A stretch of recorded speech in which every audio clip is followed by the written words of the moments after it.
இரட்சகரும் ஜீவனுமாய் இருக்கிற இயேசு கிறிஸ்துவின் நாமத்தில் உங்கள் யாவருக்கும் என் அன்பின் வாழ்த்துக்களை தெரிவித்துக் கொள்ளுகிறேன்.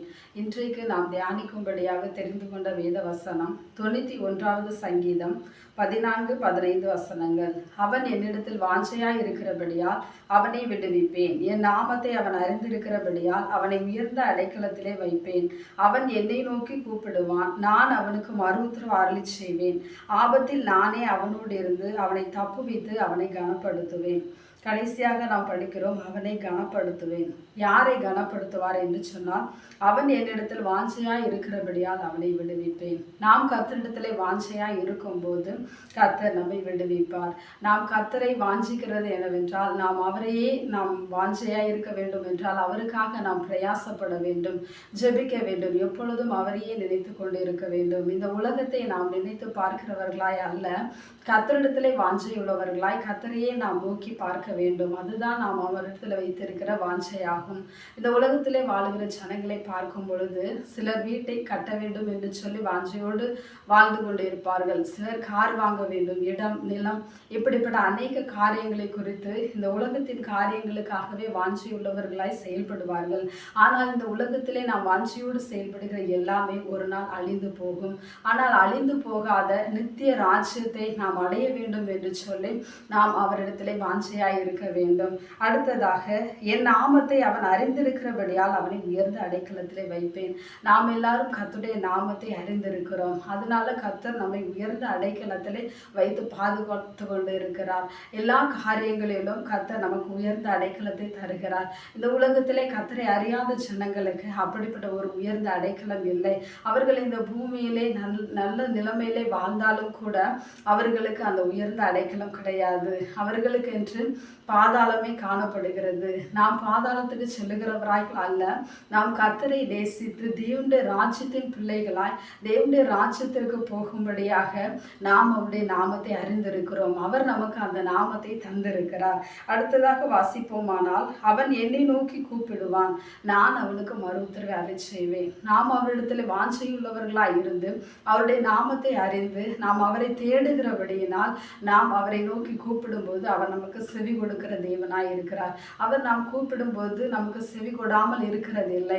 நான் மறுஉத்தரவு அருளிச் செய்வேன் என்று சொல்லி இந்த வசனம் சொல்லுகிறது. அப்படியே நாம் கர்த்தரை நோக்கி கூப்பிடும்போது கர்த்தர் நமக்கு மறுஉத்தரவு அருளிச் செய்கிறார். ஆபத்தில் நானே அவனோடு இருந்து அவனை தப்பு வைத்து அவனை கனப்படுத்துவேன் என்று கர்த்தர் இந்த வசனத்திலே சொல்லுகிறார். ஆபத்து என்றால் நமக்கு நிறைய நேரங்களிலே ஆபத்துகள் இந்த பூமியிலே வருகிறது. சாலைகளிலே நாம் நடந்து சென்றிருக்கும் போது பார்ப்போமானால் அநேக பலகைகள் வைக்கப்பட்டிருக்கும். இந்த இடம் மிகவும் ஆபத்தான பகுதி, எச்சரிக்கையாக செல்லுங்கள் என்று சொல்லி. ஒருவேளை ஆபத்திலே நாம் மாட்டிக்கொண்டாலும் கூட அந்த நேரத்திலும் நாம் தேவனை நோக்கி கூப்பிடும் போது கர்த்தர் நம்மை விடுவிக்கிறதற்கு வல்லமை உள்ளவராய் இருக்கிறார். விடுவிக்கிறது மட்டுமல்லாமல் கர்த்தர் நம்மை கனப்படுத்துகிறவராய் இருக்கிறார். இப்படி கனப்படுத்தப்பட்ட ஒரு மனிதனை நாம் பார்ப்போமானால், ஆதியாகமம் 35வது அதிகாரம் 3வது வசனத்தை நாம் வாசிக்கும் போது, நாம் எழுந்து பெத்தேலுக்கு போவோம் வாருங்கள். எனக்கு ஆபத்து நேரிட்ட நாளில் என் விண்ணப்பத்துக்கு உத்தரவு அருளிச் செய்து நான் நடந்த வழியிலே என்னோட கூட இருந்த தேவனுக்கு அங்கே ஒரு பலிபீடத்தை உண்டாக்குவேன் என்றான். இந்த வசனத்தை நாம் யாக்கோபு சொல்லுகிறதாய் நாம் பார்க்கிறோம். இந்த யாக்கோபு ஈசாக்கு ரெபெக்காள் என்கிற தம்பதியருக்கு இரட்டை பிள்ளைகளிலே பிறந்த ஒரு மகன். இவன் தன்னுடைய சகோதரனுடைய ஆசீர்வாதத்தை ஏமாற்றி தனக்கு பங்காக்கி கொண்டதினாலே சகோதரன் தன்னை கொலை செய்து விடுவான் என்று சொல்லி அவன் தன் வீட்டை விட்டு ஓடி போகிறவனாய் காணப்பட்டான். தன்னுடைய மாமா வீட்டுக்கு கடந்து செல்லும்படியாக பெற்றோர் சொன்ன அறிவுரையின்படி அந்த இடத்திற்கு கடந்து போக அவன் பிரயாணப்பட்டு வந்து கொண்டிருக்கும் போது அவனுக்கு உதவி செய்ய யாரும் இல்லை. ஒரு ஆபத்து.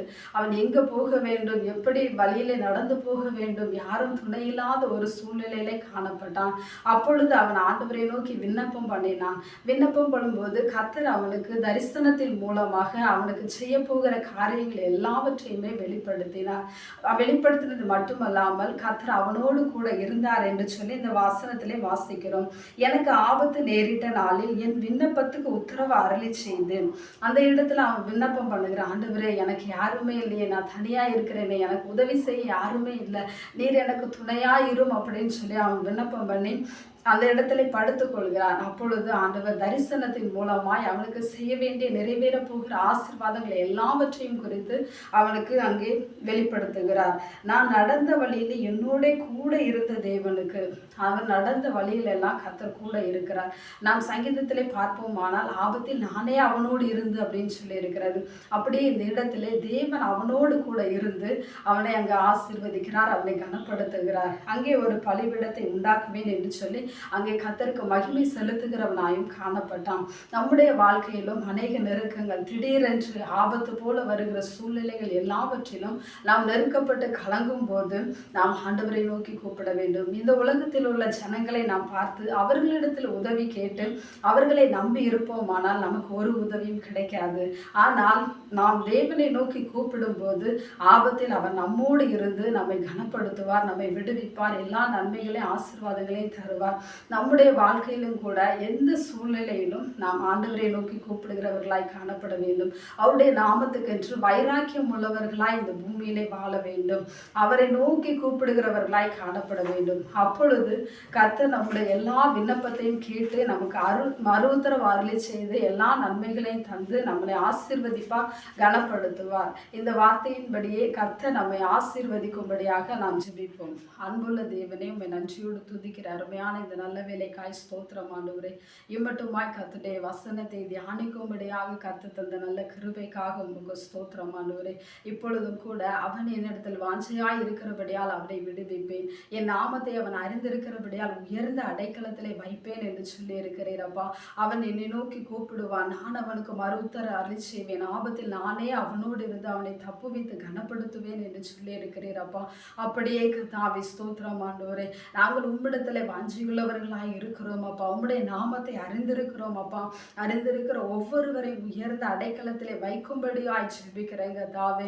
உம்முடைய பிள்ளைகள் உம்மை நோக்கி கூப்பிடும் போது நீர் அவருக்கு மறு உத்தர அருளி செய்யுங்கப்பா. ஆபத்து நேரத்தில் இந்த உலகத்தில் யாருமே உதவிக்கு வர முடியாது கர்த்தாவே. ஆனால் நீர் ஜீவனுள்ள தேவன் ஆண்டவரே. நீர் உம்முடைய பிள்ளைகளோடு கூட இருந்து அந்த ஆபத்திலிருந்து அவர்களை காப்பாற்றி அவர்களை தப்புவித்து அவர்களை கனப்படுத்தும்படியாய் ஜெபிக்கிறேங்க தாவே. ஆபத்திலே அவர்கள் நம்பிக்கையற்றவர்களாய் போகக்கூடாது கர்த்தாவே. நல்ல நம்பிக்கை உள்ளவர்களாய் இருந்து அவர்கள் கர்த்தரை பற்றி கொண்டு எல்லா ஆபத்திலிருந்து விடுவிக்கப்பட்டவர்களாய் கனப்படுத்தப்பட்டவர்களாய் கர்த்தர் மாற்றும்படியாய் ஜெபிக்கிறேங்க தாவே. கர்த்தர் நிச்சயமாகவே அவர்களோடு கூட இருந்து நல்ல விடுதலையும் சமாதானத்தையும் கனத்தையும் உம்முடைய பிள்ளைகளுக்கு கொடுக்கும்படியாய் ஜெபிக்கிறேன். எல்லா துதியும் கனமும் மகிமை உமக்கே செலுத்துகிறேன். இயேசு கிறிஸ்துவின் மூலம் ஜெபிக்கிறேன் எங்கள் ஜீவனுள்ள நல்ல பிதாவே, ஆமென். இந்த வார்த்தையின்படியே கர்த்தர் உங்களை ஆசீர்வதிப்பாராக. ஆமென்.